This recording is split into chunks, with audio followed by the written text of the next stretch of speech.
Are we seeing the death of social media? And what's in the future for virtual reality?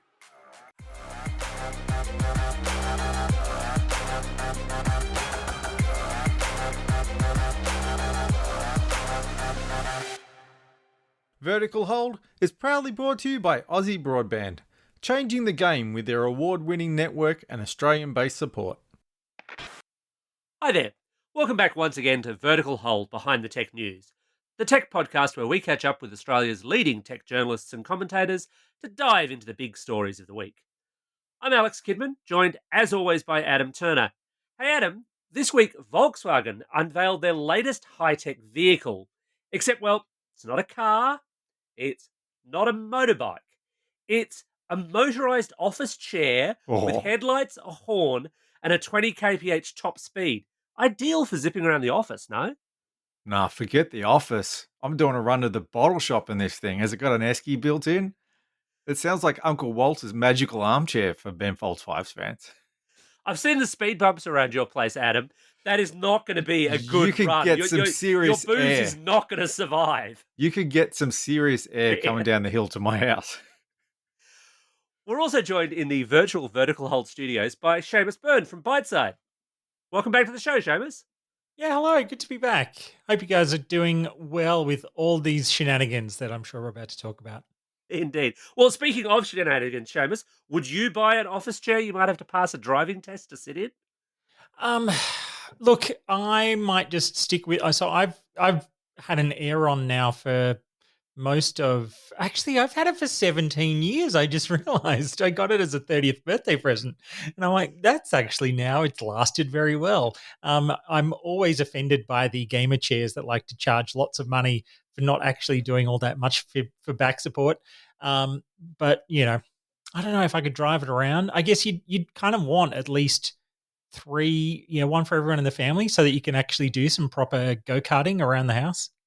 Oh, like that thing where you all go in a row, like up and down mountains and stuff. Yeah. I worry about it in a shared office space, though, because inevitably you're going to end up getting into the office and discovering you've got the chair somebody forgot to plug in. Ruins everything. The one with the wobbly wheel. That too, can't corner. Seamus isn't actually here because we're becoming a furniture podcast. He's instead we could. But we could. Can't, ready for it. We can't. We've had this discussion before. No furniture podcast. No supply chain podcast. I know. Technology is what we do. We've won awards for it. We should continue. True. Seamus, as I was about to say, is joining us here because he's a big fan of VR. And as we mentioned in passing last week, Sony's recently given us more details and pricing for its PSVR 2 system, but it's not alone. So we're going to talk with Seamus shortly through the ins and outs of upcoming VR systems. But first, here at Vertical Hold, we might have a new soup du jour. Because for years on this podcast, the topic we kept going back to was the NBN. But now, it might just be social media and the antics of one Mr. Elon Musk. And look, we thought we'd covered a lot of ground around his antics last week, but then he just kept on going and going and going. This is a story that keeps on giving. And again, we mentioned this last week, but this whole idea of paying for verification, which has mutated this week into this weird system where it looks like Twitter Blue is where you will pay to get a blue tick, but actually verified accounts might get a white tick, except when they don't. And then they might be an official account, except that may or may not apply to individuals. And then Elon Musk might kill it in the middle of the night. Seamus, does any of this make any sense? No, I think it literally does not make sense. I've run out of hyperbole when it comes to the various ways in which Elon Musk has come in to rescue Twitter and ultimately consistently damaged the brand in one way or another. It's there's none of that 4D galaxy brain chess type stuff that people kind of keep thinking that he's going to sweep in with. And I was not out of the gate utterly against the idea because, you really think Twitter needed help. I'm sure you kind of have covered this a bit, but it's like it needed some help. It had lost its way. It had a board of people who didn't even really use the product. Like there were all those things where you think, why aren't the people running this as much in love with it as its users. We finally got someone who loves using it. There's no question Elon Musk loves Twitter and loves talking on Twitter. So it's been fascinating to watch the way he just keeps consistently trying to drive it into a wall. Yeah, like all of these different phases. The one that really got me, and this was obviously this week, since you probably talked about it last week, but watching the whole comedy situation is just been one where from going, comedy's legal now, like, because he was all about free speech and free speech means great comedy. That's what all comedians talk about, at least what all old comedians talk about. The fact that he went from that position to the anybody who impersonates anybody and doesn't have the word parody clearly flagged will be permanently suspended forever with no warning. You're like, this. But to be really specific there, he's not massively talking about impersonating anyone else. He's talking about impersonating Elon Musk. Anyone who hurts my feelings, I think, is Yeah. And I love off the back of that, there's just been so much of that since we go, like this really is just, I'm going to run Twitter based on what affects me personally and my experience of using Twitter. And that's all there is to it. And you're like, wow, if that's all he's got, Twitter's in real trouble right now. And there seems to be this, he had this idea that he's purported a number of times over the past couple of weeks that this whole paid tick thing will combat the trolls and it'll stop people doing that. And he's been proven wrong in lightning fast time because the number of Twitter Blue subscribers who instantly turn themselves into big brands. Again, we mentioned this last week. This will probably be different again by the time people are hearing this, but in the past day, we've had people pretending to be LeBron James or Nintendo with Mario giving people the finger or any of a number of other big advertising brands. And this is the other problem that he's got, which was, of course, his whole idea of, no, people won't pay to do that. Well, they will, but maybe not for long. And look, one of the latest quotes I actually saw from him responding to the whole question of, okay, we're already seeing people impersonating serious brands, is that he basically has argued, this is a quote from a CNN article, well-resourced purveyors of mis and disinformation. Well, sorry, this isn't an official quote, but he's basically saying, well, they'll just kind of run out of phone numbers and credit cards to use to game the system, or they'll eventually just get bored of trying to game the system. And you're like, really? That's your version of the new era of trust and safety? Is, well, surely the people who want to actively misinform people will just get bored of it, or they'll just run out of spare credit cards and phone numbers to use. But this is what they do. It's like, this is literally what they do. It's wild. There was this rare moment of honesty in one of his tweets, and I'm slightly paraphrasing it here, but he said, "We will continue to do dumb things." Yes. Yeah. And that's probably the most honest thing he's probably said in the last fortnight.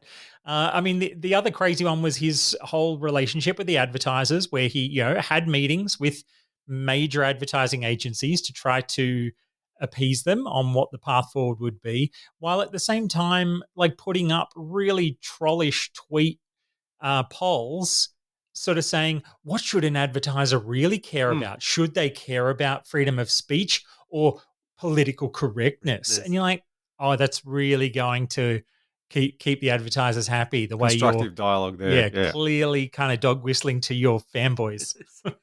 So people sort of are carrying on like this is Twitter again, like this is going to kill the whole platform. I find that hard to believe. Do you think that everyone's going to walk away from Twitter? What's Twitter going to look like in the future? Or are we all going to stay on Twitter talking about the fact that we're going to leave Twitter, but stay on Twitter so we can talk about the fact we're going to leave? Yeah, the Facebook effect. Yeah. This is kind of one where I'm really fascinated to watch the way this plays out, because there's certainly, been a big influx of users at Mastodon, and I've kind of been playing around on it myself and finding it actually refreshing in terms of some of the features it has that I'm like, oh my God, imagine if Twitter had that feature. Like, just the standard content warning system that's built into Mastodon that actually works brilliantly for like spoiler discussions of, your favorite TV show, where that's always been an issue on Twitter, is when you sort of think, oh man, if only I could kind of start having this conversation in real time and not ruin it for everybody else. Like, here's this, other kind of system that's, open source and technically kind of smaller and simpler than Twitter. And you're like, they've got a couple of great features that they should be trying to rip off right now. But as much as like Mastodon has now only kind of reached like 1.2 million, I think was the latest stat I've seen. But, it's definitely been kind of growing quite quickly. There's something to be said for the kind of power users that do decide to explore that kind of a channel. And they're the kind of people who are probably more regularly creating content on Twitter than, let's say, there's probably 150 million people out of Twitter's 230 million daily active users who mostly just read it to kind of follow the really prominent people that they like to see posting stuff.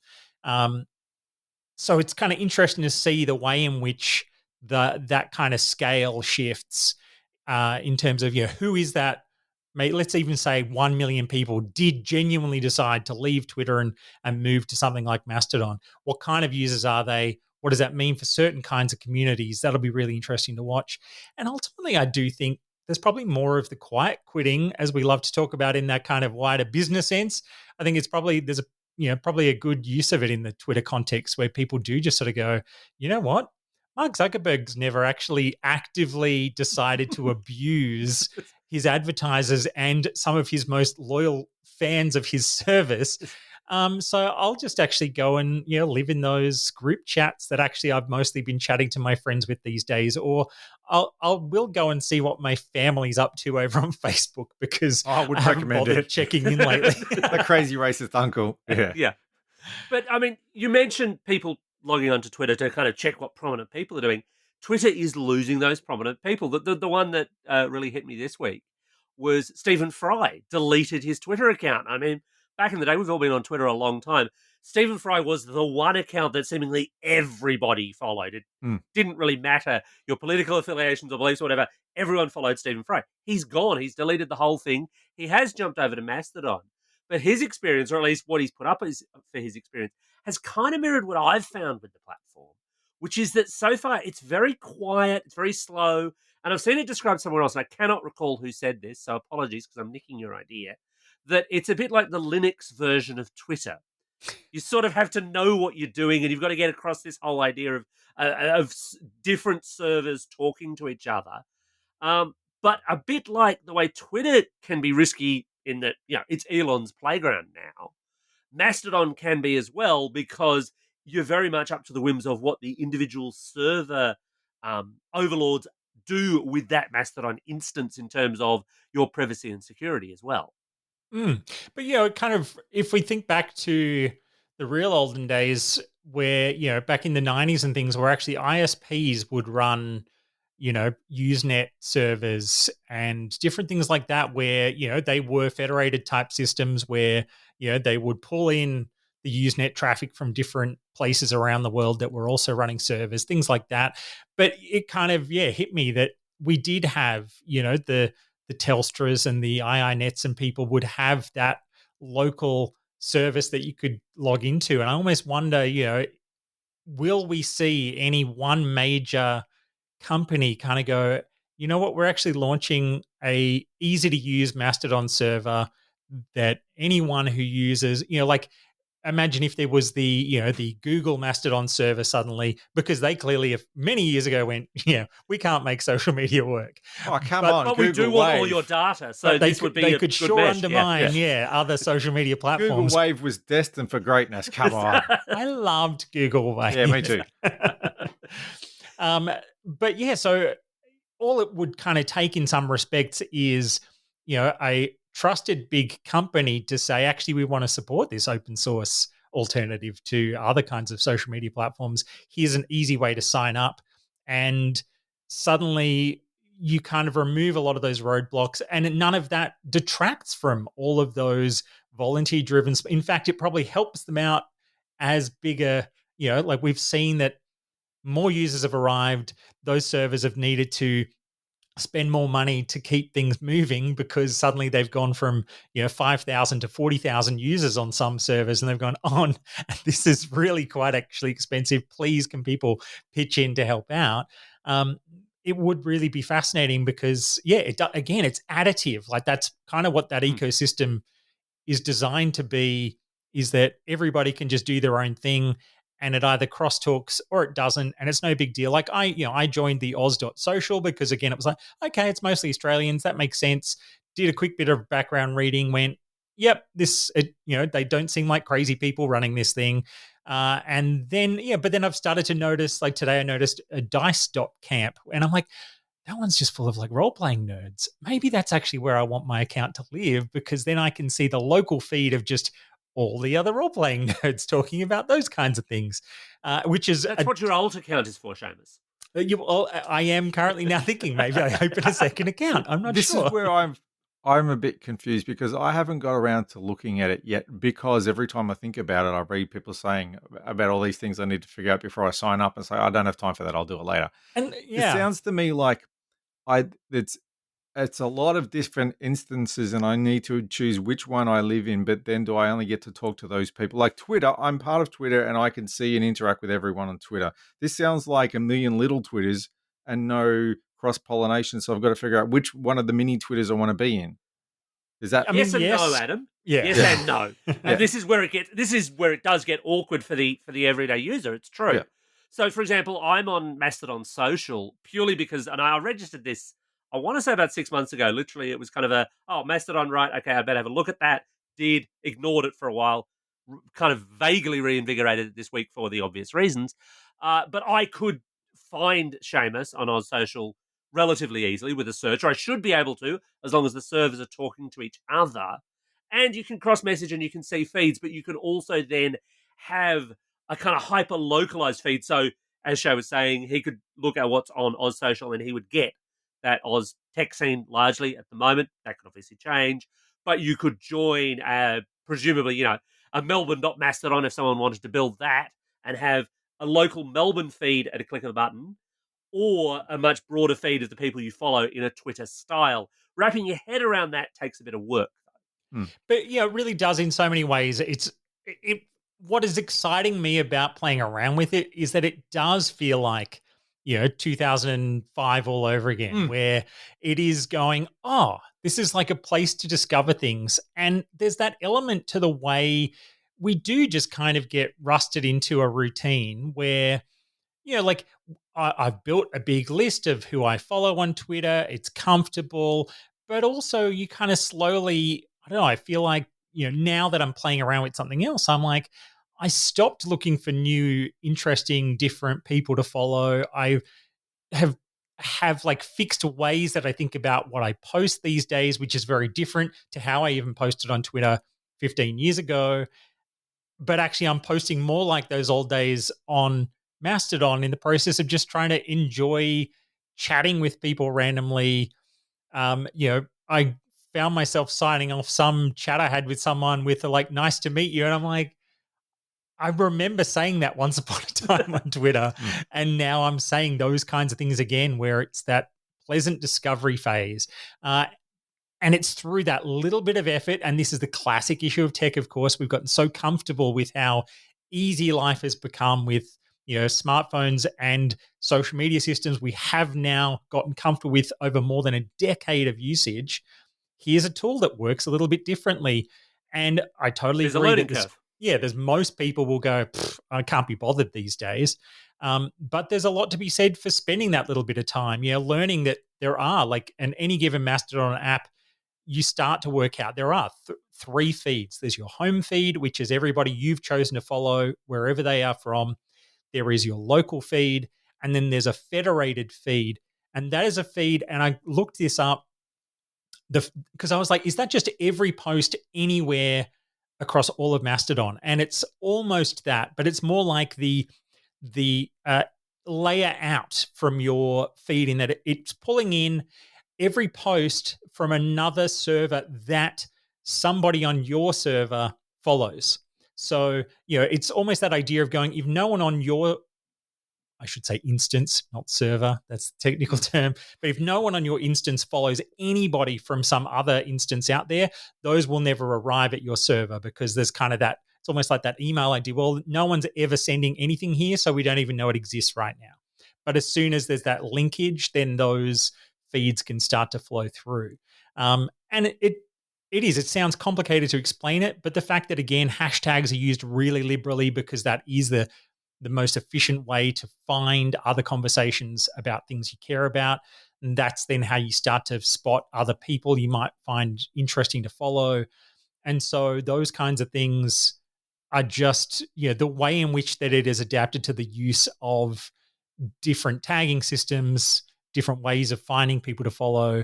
And I think, again, I would expect some of those apps are going to start to go, it's actually now worth putting more effort into being the good app because there's 3 times as many people using Mastodon as there were 2 weeks ago. That discovery thing is really important, and there's a really stark contrast now with some of the things that Musk has said. And obviously, give it a week and he might say the complete opposite. We know this. But he's certainly hinted at this idea that unless people subscribe to Twitter Blue, unless people pay for Twitter, then their tweets, no matter what they are going to start getting pushed down in feeds. You'll start only seeing the people who are basically paying to be there, which would be the reverse of that discovery thing. You'd basically see a bunch of what was in effect sponsored content. Does he really get what Twitter is for? Because it doesn't. Because he's also done this weird outreach to creators where he's kind of talking about trying to get YouTubers across to do video and so on. I wouldn't have said that Twitter was a platform, and I don't think Mastodon is either, actually, was a platform that you publish to. It's a platform where you discuss on and point to. Yeah, look, I think you've actually summed that up really well. I think you're right that it's like he's still searching for what it should be next. And I saw a great quote last week, actually, which I think summed up a little bit of that feel. I think Dave Karpf was the writer who pointed out one thing you sometimes see at the card table is a pretty good player who, once they've lost a good chunk of money, starts trying too hard to win their money back very fast. And bad luck early begets bad decisions late. And it's, I think, a pretty good analogy for where Musk is at, that, he has, what is it, like, the $1 billion in interest alone every year in new costs that Twitter needs to wear. I think he is searching for some fast options to create money. But even anybody who's done those maths on the verification funds of like $8 a month, minus the, I guess, Apple's cut of that on iOS, and you're actually potentially losing money compared to the ad rates, and a maximum of about 40 million a year. It's like, that is not going to put a dent in your interest payments. One of the ways he seemed to try and work around this, of course, that we didn't entirely cover because he hadn't entirely done it last week, was to sack about half of the Twitter staff, only to realize, hang on, we might need some of these developers, and ask a bunch of them to come back. Shay, if you'd just been given the boot from Twitter, even given and it wasn't only US, because I believe nearly all, if not all, of the Australian workforce was laid off. But if you'd been given the boot by Twitter, even given those weird US labor laws which don't tend to favour the worker, would you be rushing to go back? No, there was plenty of that discussion on the way in which people who didn't get fired might have been actually feeling like they wish they'd been on the list to get that juicy severance and get the hell out of there. So, I think that alternative to say, oh, look, you would be in a very good negotiating position in some regards if you're on that list of people who they went, we just realized that you write the thing that really matters. You're the only person who knows how to fix that thing, and when it breaks, the whole thing falls apart. Yeah, that old XKCD comic of the piece right at the bottom of the stack that one person cares about keeping running. There was one of the stories which even suggested that whole idea of how they were trying to stack rank employees to decide who to fire in such a short period of time. They were basing it on the number of code commits that they had done, which, as some people were pointing out, leaves out the idea that some people working on the hardest problems are probably not writing as much code so much as spending time carefully choosing what exactly needs to be done. And so you might be doing a lot of code commits because you're actually a bad coder and you need to keep fixing your problems. Right. Yeah. And even the idea of wheeling in a whole team of trusted Tesla engineers. If I was a Tesla shareholder, I'd be going, hang on, why do you have the right to bring over a bunch of employees of a separate company, entirely separate company? Again, yes, Twitter is now private, Tesla is not, and you would have every right to say, you don't get to freely use this team to go and help your little pet project that you've just wasted money on. So like there's so many issues here as well where I think, Tesla could definitely see some serious damage off the back of this as well. If I was a Tesla shareholder, I'd be crying a lot. That share price has tanked, and I believe Musk sold $3 billion worth of shares or something like that. He Yeah. might not have that much influence over that company for that much longer. And like that's a great point that that will reduce his control over the company the more he has to sell of those shares, which will increase the likelihood that Tesla shareholders will go, "Hello, excuse me, can you stop?" Yeah, your 4D chess does not entirely seem to be working. Although, speaking of 4D chess that doesn't entirely seem to be working, Twitter's not the only company that's been laying off staff, because Meta this week also announced that it was cutting something like 11,000 staff members, and looking at losses of something like $100 billion due to the whole investment that Mark Zuckerberg was so keen on in the metaverse. Although I suppose $100 billion is what? 2 Twitters and change? Yes. Yes, it is. Look, I haven't seen which departments those staff are going from. Like, I've definitely seen a few of there's definitely been people at Meta posting about, saying farewell to some of their friends who have worked there. But I'm really interested in seeing what the breakdown will be of which departments have actually been targeted, because I feel like shareholders themselves would be probably pretty happy if a lot of cuts were being made out of his VR and metaverse divisions, because they're like, we invested in this company for the gravy train that was social media ad revenue. But if he is kind of sticking with some of his focus in that area, then that would really mean, he's just continuing to double down on the idea that I have full control and I'm investing in the future, and the other stuff can just keep, sputtering along beside it. So earlier we were talking about the idea that what's happening now with Twitter and then looking at other platforms is like going back in time and remembering how we discovered not just early platforms, but how to use them and how we wanted to use them. It feels like that with the metaverse, we're about to go into that for the first time of, okay, there's enough people in here now that we can actually, does this thing have any value at all? What are we going to do with it? Maybe what we want it for and what's going to be good at is not what the people who built it thought. Do you think there's some analogies there, and where do you think that the metaverse is going? Yeah, I think it's a really good point that, looking back at the sort of Twitter side of that equation, that when it was a very developer friendly platform, which it no longer is, and like Twitterific was the first ever app available in the, iPhone app store. And, through those kinds of apps, hashtags emerged, the idea of retweeting, all those kinds of things that users started going, I want to have a way to do these clever kind of tricks and share things and talk about topics. Like that all emerged through users. And so I think it's a really good point there that creating, like, how do you create that kind of playground for metaverse experiences where users do start to feel like they've got just enough space to kind of decide to create these modes of usage that the companies themselves haven't thought of. It's certainly a lot harder in that kind of programmatic context of of building three-dimensional environments for people to do experiences in. But again, when you think of how do we make just how do we intelligently find ways to kind of make these interact with each other and smartly, that's going to get really tricky.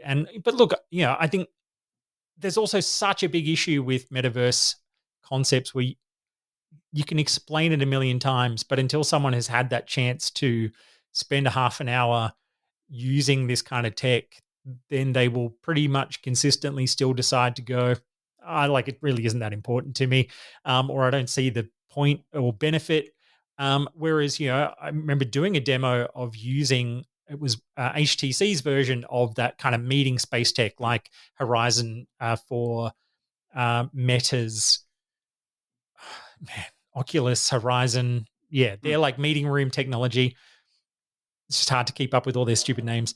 But yeah, I think when you actually sit in a room with a group of other people in a meeting type context, in a business type context, you do suddenly go, oh, this is a whole different thing to a Zoom. It really is meaningfully looking at somebody, listening to somebody talk, even the way hand gestures will be conveyed. And even that idea of somebody sitting at a desk kind of actually not really paying attention while they deal with some emails, but they're still listening to your meeting. You can tell that's exactly what they're doing in that moment. And it feels normal rather than feeling like, like if we're in a video chat right now, but if I start like looking off in some other screen, it feels like I'm being really rude, which is again, just weirdly contextual for 2D spaces for some reason. So I think there's so many of these parts of those experiences that can be good, but it costs a lot of money for us to actually get to that point of being able to even take it for a test drive.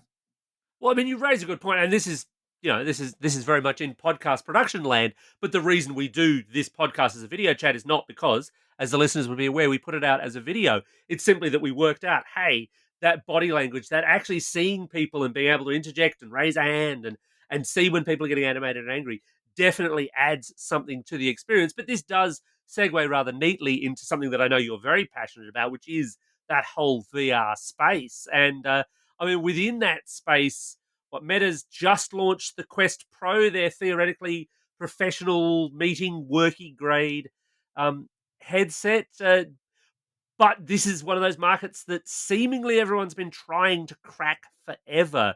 Does the Quest Pro excite you in that way, Shay? Not really. And look, only because, I sort of feel like I think Australian money, that's going to be like $2,500. Something like that, yeah. But it kind of doesn't really, I don't know, it like doesn't actually feel all that fantastic. Like I feel like the price point questions, and I know there's going to be more of this as we kind of go on with the discussion, but the price point issues are going to be really tricky for probably another 5 years or so in this category. Which is, just working out how do you get enough people to be using it so that other people in that group, like you can start to have the collective experiences that this has always promised. And, there's definitely a lot to be said for the fact that these, we're talking about a self-contained unit here, which is definitely a really sort of great thing. I think the fact that we're kind of emerging out of that idea of, like my main setup here is still, tethered with a cable to a PC. To be able to do stuff, you have to be very careful where you're stepping sometimes, lest you trip over your own cable. But that was like $1,500, I guess, when I bought that. But that's, like 7 years ago. And so, I think it's definitely been one of those categories where we consistently think, surely it could have moved a little bit faster than it has when it comes to both the price and the performance relationships. But it turns out that it's a very difficult problem to solve.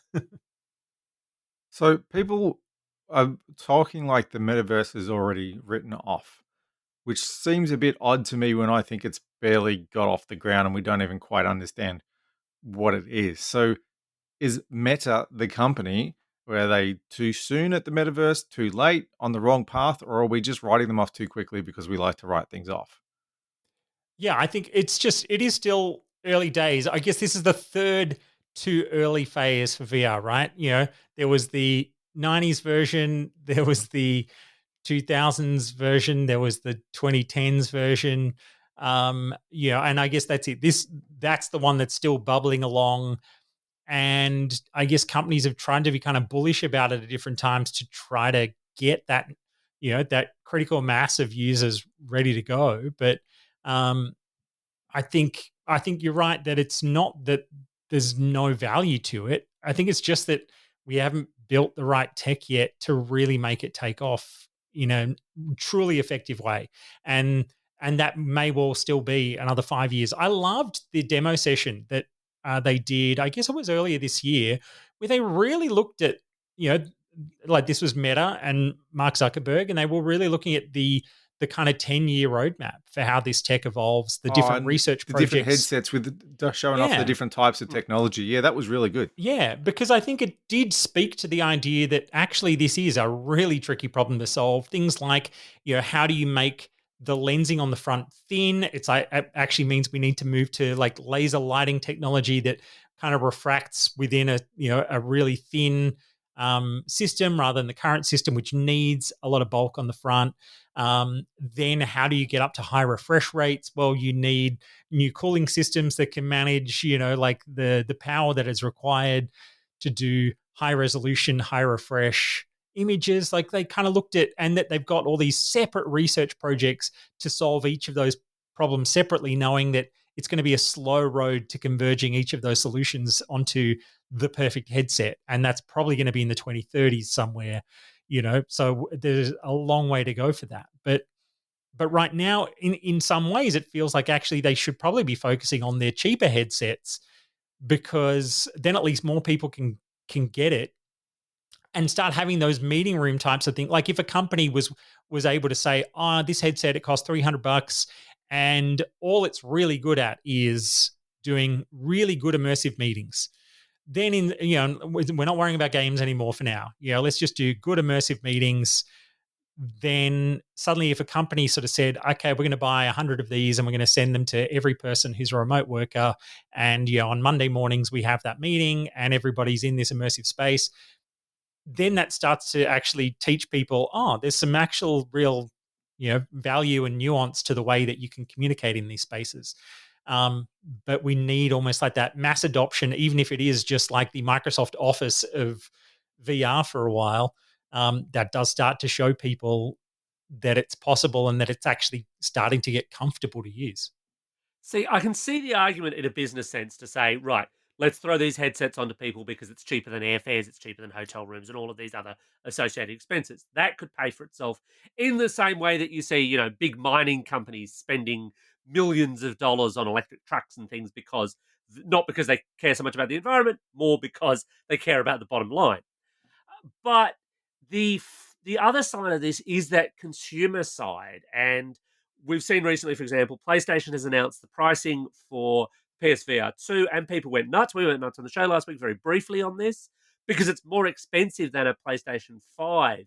If you want to see a $300 business headset, how cheap does a consumer headset have to get?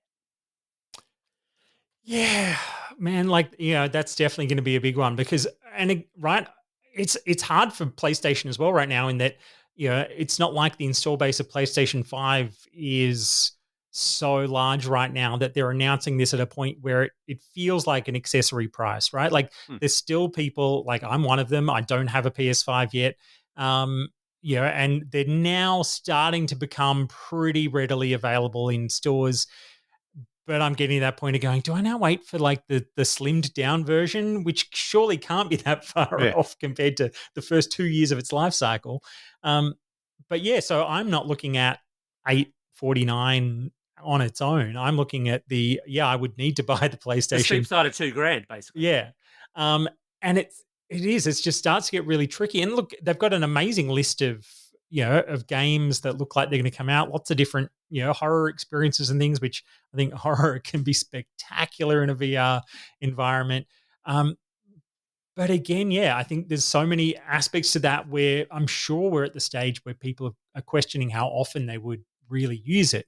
And I think racing game fans are probably one, and like space sim fans, the No Man's Sky type fans, they're the kinds of people who would, I think, be more readily inclined on the basis that they think, I love disappearing into that kind of world for hours on end, and that's going to make it deeply immersive. Or in a racing fan, I've got a great little cockpit set up and putting on a VR helmet to do my racing games so I can glance over my shoulder at, traffic and things. That's going to be spectacular. There's really specific gaming contexts where I think there are fans who will love it, but there's so many of the things that get announced where you think that isn't gonna sell a headset on its own, and it's gonna get so tricky for actually moving units in a big enough way that you also then have enough developers committing to continuing to spend the money on making a great VR experience as well. There was a time we used to talk about the concept of the killer app, and every device, whatever, needed the killer app that made your average person on the street go, shit, I need one of those. have we got to the point where there could still be a killer app for this technology, or is it more nuanced than that? Well, I mean, interestingly, Beat Saber has not been announced for PlayStation VR 2, which has probably been the No. closest thing That's what I was to going to the say. That's killer pretty app close. of I've heard of that one. Yeah, right. It was, the Guitar Hero for VR kind of an Yes, experience that exactly. but you're waving around lightsabers. Hey, that's that's awesome. So that's been the closest thing to it. But really, I think the only thing that Beat Saber has really done is been a fantastic experience for people who already owned and were already really into VR. I'm not sure that it moved more units so much as gave people who were into it something that they would consistently come back to, which has been lacking, in a lot of these contexts. So, there's like the VR chats of the world where you can go and have those social experiences in VR. That's become a really big deal. There are great, versions of other kinds of games, but I think Beat Saber's been that one. I know in our household, my son's gotten really good at Beat Saber, and it was just that idea of, that's the one you can go in, you practice, you can enjoy the experience, and you can feel that sense of progression. And also, through some mods, then you can find yourself all of those unlicensed, versions of cool songs that you really like that someone has made a Beat Saber version of, so you can kind of go and enjoy it, even if it hasn't been officially released within the game. See, if you want a killer app, and this is a beautiful segue, this is the last thing that I did want to discuss. This week, the one of the Oculus founders, Palmer Luckey, put together a blog post of a genuine VR killer app Killer app. because it's a VR headset game where if you die in real life, the headset explodes, killing you. This is his claim. Shay, would you ever don something like this, or is this just kind of art in its own way to invigorate discussion? Yeah, look, and let's be clear, Palmer Luckey is a terrible human who has taken his wealth and supported really horrible right wing projects. Has also invested into, I believe, set up companies to make arms, different kinds of like drone technology for weaponry, things like that. But in that context, I'm like, I don't think he has just made a pretend version of a headset that could do that. He's been working in arms and drone So this is technology. on brand for him. It. Yeah, So you're saying he's- this is very on brand for him. It is very on brand. I noticed in the photo as well, he has put it beside the main character from Sword Art Online's sword, which is Subtle. yeah, which is the for those who don't know the anime, it is an anime where everybody loves this great new VR game, and on the day it launches and there's millions of people playing, that the creator announces that in fact the devices have been set up so that no one can leave, and when you die in the game, you die in real life. And yeah, it's like the fact that he's gone, That let's. sounds like a good idea. It's that classic thing where you go, here is a wonderful story about the terrible things that bad humans can do, and one cashed up human says, well, I think it's about time someone actually makes that terrible thing, don't you? Totally missed the point of the fable, yes. Yes. Have we looped back to Elon Musk again? And look, really, his mistake is announcing the supervillainy before he releases the product, because in Sword Art Online, the guy didn't announce it until people were already in the system. So, he's going to ruin the punchline, really, by telling us all that he's already done it. Someone got him monologue, and that's what happened. That's right. And actually, somebody I think it was my son who did enjoy Sword Art Online as well. We've all watched it in this household, but yeah, he was the one that got us into it. That actually, he may have announced that on the date from inside the anime when the Nerve Gear was supposedly, like, it's kind of canonical. This was the day it launched. So in that sense, it's like, I think, I'll give him points for the fact that he's gone, hey, I'm really into that anime, and I'm now going to reveal that I made a version of that headset on the day that it technically launched in its canonical universe. So, on the plus side, massive nerd. On the minus side, dangerous nerd. Dangerous nerd, yes. Well, that just about wraps up this week's ep of Vertical Hold. Thanks to Seamus for making time to join us this week. Yeah, great to be here. Thanks for having me. Now, Seamus, you've been on the show before. You know what's coming. The patented low-salt vertical hold 3 questions of doom. I will ask all 3 questions in a row. You may answer them in any order that you like. Where can people find your work online? Where can they find you on social media of any type? And our current big contentious question, what's the worst job you've ever had? So you can find me and my now mostly newsletter mode, Byteside.com. Come and sign up. You can also find me I'm still on Twitter at Seamus. I'm also now on Mastodon, Seamus at oz.social. And because I don't use the Facebooks, I have like a top 3 of worst jobs ever. Really, straight out of school, I got basically slaved out to a friend of my parents who paid me $4 an hour to do gardening for 12 hours a day for about like 6 weeks over my end of year 12 summer holidays. I had no idea that was actually not a really good rate of pay. So I just a great way to spend your year 12 summer holiday. Right. And that's it. So, that was actually pretty horrific when I realized how much more money friends were making by just working at McDonald's once a week. It was, really quite horrible. But I was also for a while the only male sales employee at Supre, which used to be a bit of a fashion store chain in New South Wales. And so, weirdly, I got a job there and, worked the floor. And the worst one, though, was probably being one of Santa's helpers, because, of course, he is real and lives in North Pole, but he needs a lot of help. And so for a while, in 35-degree heat, standing around outside a very small mall in West Ryde, I used to get dressed up as Santa for a week and take photos, pose for photos with people walking by, or just stand there waving at cars, desperately hoping people would visit my uncle's butcher shop. See, I'm now going to think of you as Seamus, the magical Christmas elf from Yes, that's forever. right. Forever. However, I should also point out, because you mentioned Byteside, congratulations, because Byteside won the Best Independent Media Award at the IT Journal Awards just recently.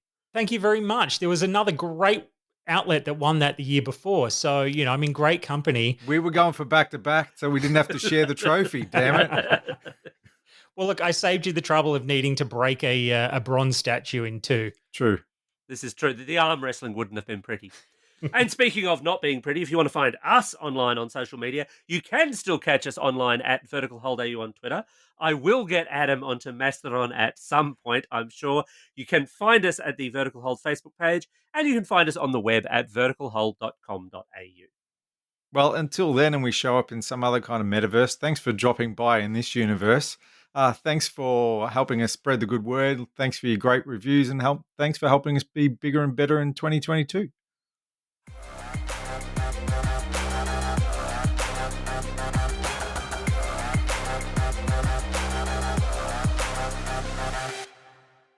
Vertical Hold is proudly brought to you by Aussie Broadband, changing the game with their award-winning network and Australian-based support.